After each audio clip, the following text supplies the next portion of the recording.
and welcome to Business 300. My name is Philip Kulenshoff, and this is 300 Seconds About Business. We're all a busy people, so I have 5 minutes or less to get my point across.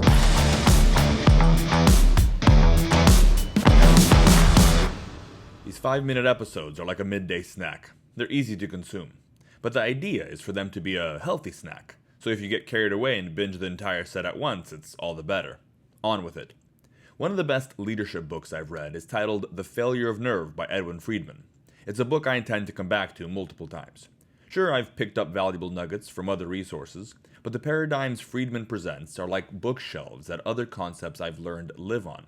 His idea of the differentiated leader is, well, a differentiated idea. If you never get around to availing yourself of some Friedman, that's okay. Just meditate on what the Apostle Paul tells his disciple in Timothy 4:16. Keep a close watch on yourself and on the teaching. Persist in this, for by so doing you will save both yourself and your hearers. The unyielding presence of a leader with self-control, not his sophisticated techniques, is what defines his leadership. Friedman's differentiated leader is one who demonstrates resolve in two contrasting areas: his conviction in the mission and his connection with the people. If a leader is empathetic, having his emotions fused with his people, he compromises his conviction to rally those people to a better future. And if he is disconnected and isolated on his own, he may be going somewhere, but he's not bringing anybody along with him. A leader needs both conviction in the mission and connection with the people. It takes differentiation to do that.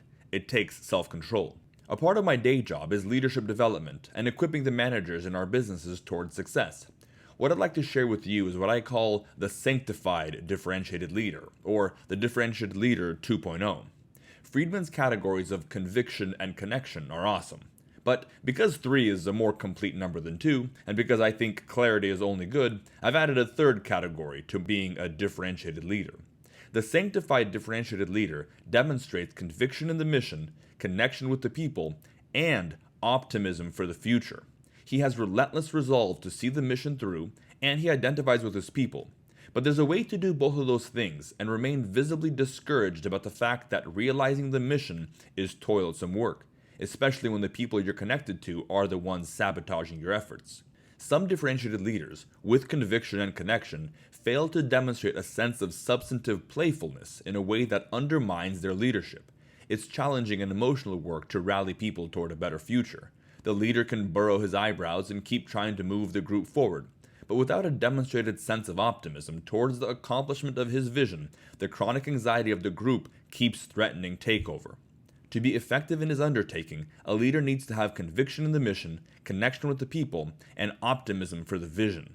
And here's where the sanctification part comes in. The Apostle Paul thanked God for the Thessalonian church for their work of faith and labor of love and steadfastness of hope. And when he charged them to be attentive to their lives, he admonished them to put on faith and love and hope. And when the same man admonished the Corinthians, he said, "So now faith, hope, and love abide." Well, what is conviction in the mission, if not faith? What is connection with the people, if not love?